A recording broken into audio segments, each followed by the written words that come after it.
Hey there, guys. Alright, today we are back with Belisarius, Conquest of the Vandals this time.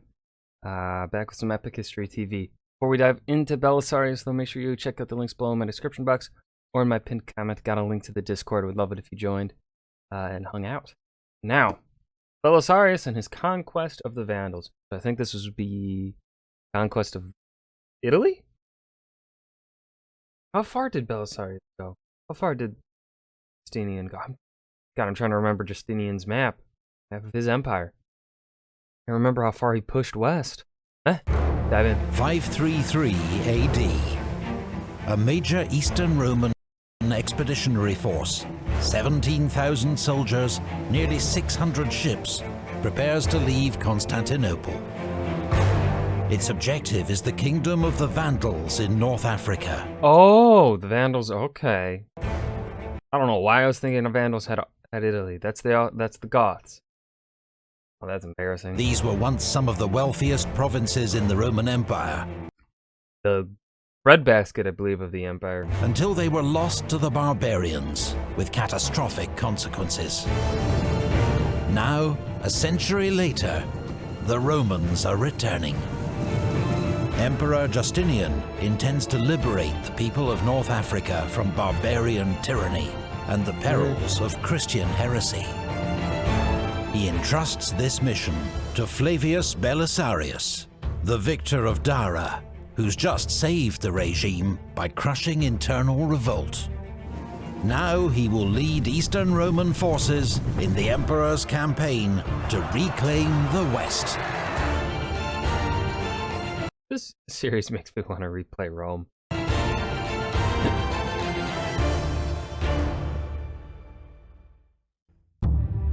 When the Western Roman Empire was overrun by barbarians in the 5th century, the Vandals emerged as perhaps the most enterprising of Rome's enemies.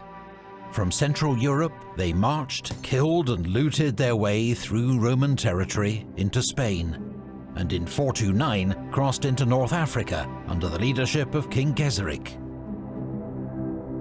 There he founded a kingdom and took up piracy with skill and It's really interesting. It's never talked about. Like, even so, in my last semester of university, I was in a African, pre-colonial African history class. And for the final paper for the final essay, I was doing a, kind of looking at the development of statehood in North Africa and then Sub-Saharan West Africa. And part of the time period that I was looking at was kind of this time period. But there are very few books on African history. It was hard, just specifically pre-colonial African history. However, the books available for this region, for the Berbers, it's either Roman or it's Arabic rule, or then you jump a few hundred centuries and then you're in colonial rule. And it's very interesting that the Vandals are never talked about. Like, even the main source that I use, was written by a native from Maghreb, a Maghrebi historian, and I'm sure he probably talked about the Vandals for a brief moment, but it was mainly the Romans and then the Arab conquest of Africa, of North Africa. So it's interesting, like, the Vandals are never talked about. I wonder if it's just because they didn't really rule for that long. They ruled for, what, a century? And I probably seems like, just based off of that they did not really do much. Enthusiasm. In 455, Gelimer sacked Rome. Never mind, they sacked fucking Rome. That's pretty important. Itself. Yeah, but they weren't the first, nor will they be the last to sack Rome, so it's like, 75 years later, Eastern Romans and Vandals had learned to tolerate each other. Emperor Justinian's relations with the Vandal king Hilderic were in fact extremely cordial. The two men exchanged gifts, and though Justinian regretted that Hilderic was an Arian heretic, he was pleased that he did at least allow Orthodox Christians in his realm to live in peace. Okay. Then, in 530 AD, there was a coup in the kingdom of the Vandals. Gelimer, Hilderic's cousin and heir, seized power and imprisoned the ex-king. Unlike his hapless predecessor, humiliated in war by the Berber tribes, Gelimer was a proven warrior, and cunning to boot. When Justinian scolded Gelimer as a usurper, the new Vandal king warned the emperor to mind his own affairs, then, for good measure, blinded one of Hilderic's nephews. 3 years pass. Justinian makes peace with the Sassanid Empire and survives the Nika riots. Now he decides it's time to teach Gelimer a lesson. Imperial propaganda and the historian Procopius will later portray Justinian's war on the Vandals as part of a long-held plan to reconquer the Western Empire, for the sake of true belief in God and the liberty of our subjects. Modern historians are more skeptical. Justinian needs a victory to bolster his regime. Gelimer's actions have provided just provocation, and the recovery of North Africa's wealthy estates will bring obvious benefits. Perhaps self-interest, opportunism, and a sense of divine imperial mission all play a part in his decision to go to war. War! Many try to dissuade the emperor. His senior advisor, John of Cappadocia, warns of the hazards and cost of a long-range, seaborne operation. His generals are haunted by the fate of the last Roman expedition to North Africa, a huge fleet destroyed by Vandal fireships off Cape Bon. Oh, that's not Justinian is not deterred. He orders the fleet and army to assemble at Constantinople. Belisarius, restored to the rank of Magister Militum per Orientem, General of the East, is given complete authority over the campaign. But if he's General of the East, but he's going west, that's a contradiction. Funny. His force includes 10,000 infantry under the command of John of Dyrrachium, 5,000 cavalry divided between federati and regular Roman units. It's so funny to me, like hearing, you know, that's obviously a Latin-ish name there. Yeah, that's Latin. Let's say that's Latin. Looks Latin. But then you have a very, like, Western European name, John. I don't know, the combination of, like, the Christian name of John and then Dyrrachium. It just seems so weird to me. It's funny. I don't know why. As well as 600 Hun mercenaries, 400 Heruli mercenaries, and Belisarius' own Bucellari, probably around 1,000 men. An old comrade, John of Armenia, will be his second in command. Solomon, a eunuch, his chief staff officer. It is not a large army, but most are hardened veterans from the wars in the East. Belisarius will also be accompanied by his wife, Antonina, an arrangement that doubtless provokes comments from conservative Romans, but seems to have been generally accepted. She will prove an insightful and effective ally to her husband, as well as a valuable agent to her patron and friend, Empress Theodora. Oh, okay. The fleet sets sail in June 533. Belisarius believes that much will depend on the discipline of his men. But before they've even cleared the Hellespont, 2 Hun mercenaries drunkenly murder a comrade. Uh-oh. Belisarius has them hanged in full view of the fleet. Then he addresses the army. If I were speaking to men going to war for the first time, I might struggle to persuade you that justice can be our greatest ally in obtaining victory. For those who don't understand the fortunes of war, think the outcome depends on strength alone. But you, I think, know that although it's men who do the fighting, it is God who judges the contest.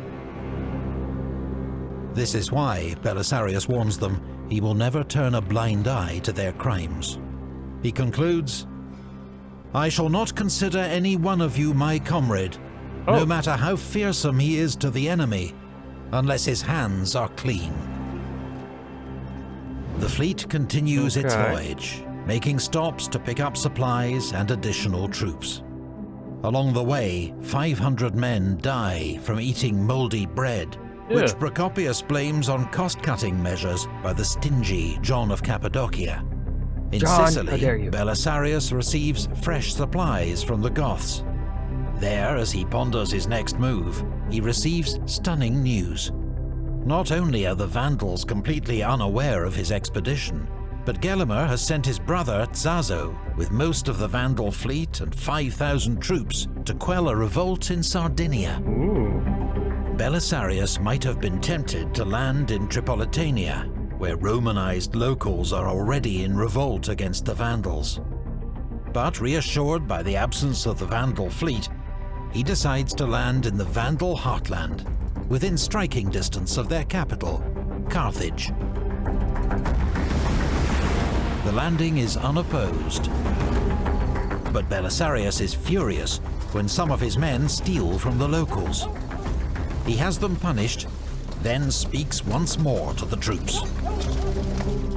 The Libyans, being Romans from of old, are unfaithful and hostile to the Vandals. Now your lack of self-control has made the opposite true. He warns them that lawlessness will lose them the support of the people and lead only to defeat and death. Smart man. But with good behavior, you will have God on your side. The Libyan people will support you, and the Vandals will be at your mercy. Belisarius orders some of his most trusted men to infiltrate a nearby town, Selectum, to see if the people will come over to the Roman side. The soldiers enter discreetly at dawn. They inform local elders that Belisarius has come to overthrow Gelimer the usurper and restore their freedom.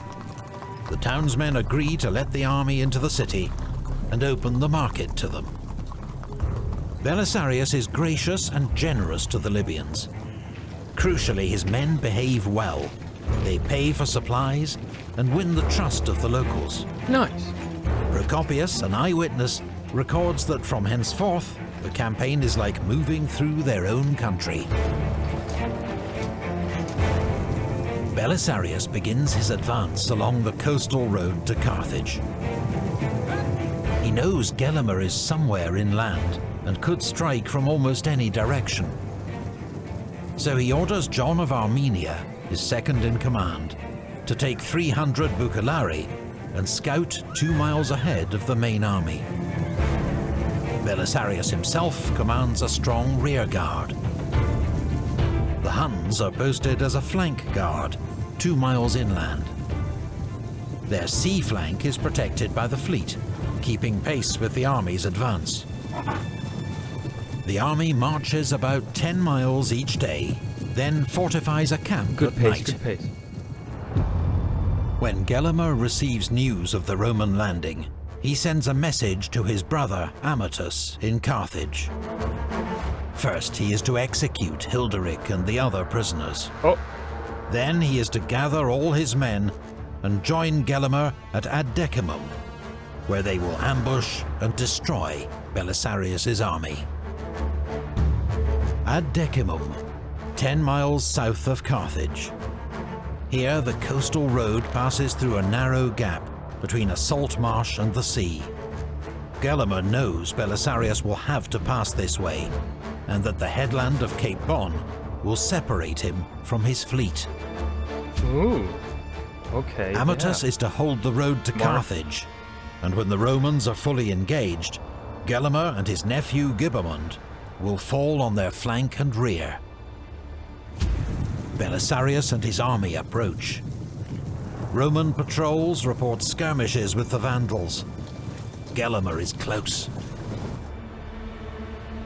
A few miles short of Ad Decimum, Belisarius gives the order to make camp, and sends John's vanguard ahead to scout the road.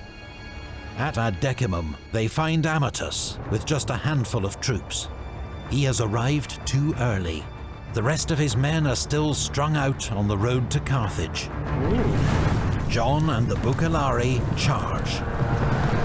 Amatus fights bravely, killing 12 men before he is cut down. Ooh, damn. The Vandals' survivors flee back towards Carthage, with John and his men in pursuit. Groups of Vandals coming up the road see the fleeing horsemen. They think the whole Roman army must be headed their way. Oh no. They panic and join the rout. John and his men slay all the Vandals they can catch. Damn, that's a fucking slaughter, dude. Meanwhile, on the edge of the Salt Lake, the Huns have encountered Giberman's column. Giberman, what a name. According to a Hun custom, a single warrior rides forward to meet the enemy. This is the first time Gibermund and his men have faced Huns, but they know their fearsome reputation. They are unnerved by the lone horseman and suspect a trap. When the Huns charge, the Vandals quickly turn and flee. Gibermund is one of those killed in the rout. Gelimer is advancing between low hills that block his view of both Belisarius's, or at least this Vandal army must be full of not veterans. Camp and the fate of Gibermund. Belisarius is also unaware that battle has been joined, but sends his Federati cavalry forward, expecting some skirmishing with the Vandals. When his cavalry reach Ad Decimum, they see signs of fighting and bodies. Then, several thousand Vandal horsemen appear behind them. The Federati commanders have no idea whether to advance or retreat. After a brief clash, the entire force retreats back towards the Roman camp. Gelimer is now in position to deal Belisarius a serious blow. If he heads north, he can trap and destroy John's isolated vanguard. If he moves south, he can hit the Roman cavalry while it's still confused and disordered. Instead, Gelimer discovers the body of his brother, Amatus, and is overcome with grief. As their king oversees his brother's burial, his perplexed troops look on and do nothing. Belisarius is given a crucial breathing space. He rallies his cavalry, reorganizes them, and leads them forward. The Roman cavalry fall on the Vandals with devastating force. The enemy are scattered. Gelimer and the survivors fly west. The road to Carthage is open. And it fell There hasn't even been any infantry on infantry combat to Belisarius so far. that day to win more fame than any other man of his time, or indeed any of the men of olden times.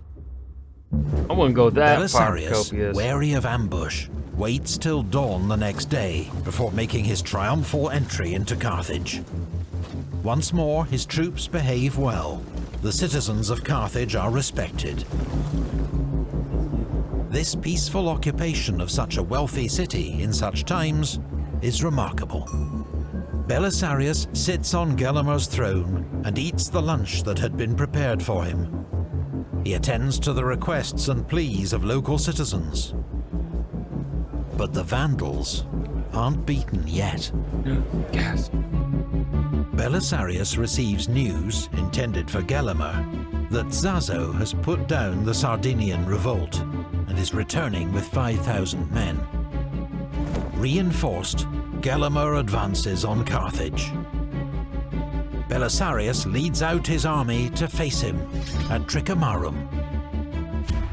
The Roman cavalry camps near a small brook, where the Vandals catch them off guard, deploying for battle while the Romans are still making lunch. Oh no. But again, Gelimer fails to exploit an advantage. He does nothing as the Romans deploy, Gelimer. and their infantry, which had fallen behind on the march from Carthage, gets into position. It's the Romans who attack first, when John of Armenia leads the Bucellari forward against the Vandal center. Twice he is repulsed, but the third attack is made with greater force. Zazo himself is killed within sight of Gelimer. Belisarius orders the rest of his army forward. The Vandals flee, leaving behind 800 dead. Ooh. The Romans have lost just 50 men. Oh damn, that's a good... The Vandals trade. take refuge in their camp, which contains all their baggage and their families. But when Belisarius brings up his infantry to begin the assault, King Gelimer flees. The fight is entirely one-sided. Panic soon engulfs the Vandal camp as everyone tries to escape. The Romans kill the men, enslave the women and children, and plunder all they can find. Oof. Belisarius cannot restore discipline until the morning. Gelimer flees towards the mountains. Belisarius sends John in pursuit with 200 horsemen, but 5 days later, John is accidentally killed by one of his own men. Accidentally? Belisarius grieves at the death of his old comrade. He sends What the fuck does Pharas that and his happen Heruli accidentally? to take over the pursuit of Gelimer. The Vandal king takes refuge with the Berber tribes. 3 months later, hunger and the promise of comfort and clemency persuades him to surrender. Meanwhile, Belisarius sends one of his officers to Sardinia with the head of the king's brother Zazo. The island quickly submits to Roman rule, as too does Corsica. Nice. From Carthage, detachments and emissaries travel east and west as North Africa rejoins the Roman Empire. Yay! Settlements and outposts still suffer Berber raids, but Belisarius delegates this war to his able staff officer Solomon. He sails for Constantinople with his prisoners and a vast quantity of loot. He has learned that a small group of officers, motivated by envy and ambition, have told the emperor that Belisarius plans to found his own kingdom in North Africa. Belisarius soon persuades Justinian Fucking politics, man. in person that this is all lies and his loyalty is absolute. The emperor rewards him with a triumph, the victory parade with which for 1,000 years the Romans had celebrated their greatest conquests. It's the first triumph to be awarded to anyone but an emperor in 500 years. Damn. He is also awarded the title of consul, once the senior political office in the Roman Republic, long since reduced to an honorary title. Oh. Belisarius's loot, Kinda including much of what the Vandals had plundered from Rome, is paraded in front of the citizens of Constantinople and the emperor, along with his prisoners, including King Gelimer himself, who is heard to mutter words from the Old Testament. Vanity of vanities. All is vanity. Whether such events as these ever took place before, I am not able to say. The Vandal kingdom at the height of its wealth and military strength completely undone in so short a time by 5,000 men. For such was the number of horsemen who followed Belisarius and carried through the whole war against the Vandals. Yeah, that's so fucking crazy that Belisarius won this war with just horsemen. Like, the infantry didn't fight. They fought there at a little bit right at the end when attacking the camp, but aside from that, it was just the horsemen. For whether this happened by chance or valor, one would justly marvel at it. I'm gonna say more to a chance. Known to history as the Vandalic War, Belisarius's campaign has reclaimed one of the Roman Empire's wealthiest provinces in just 6 months with minimal losses. The Battle of Dara had proven his skill as a tactical commander. In North Africa, his victory comes through discipline and diplomacy, and a brilliantly successful Hearts and Minds campaign. But already it's clear there are those within the Empire who resent such success, and seek his downfall. People get jealous. Belisarius will not have long to rest on his laurels. A murder in far-off Tuscany is about to lead to his most formidable challenge yet. Yes. The victim is Amalasuntha, daughter of Theodoric the Great. Her death means war between the Eastern Empire and the Goths. A war that will lead Belisarius to the gates of Rome itself. Dun dun dun. Big thanks to... Alright, and that was Belisarius' conquest of the Vandals. Epic History TV doing a great job as always. I really have... I'm gonna say here at the end, they cover everything really well. They go into great detail. Yeah. I think this really covered the conquest of the Vandals quite well. I hope you guys enjoyed. Remember to hit that like button and subscribe for more. I will see you guys in the next video. Peace.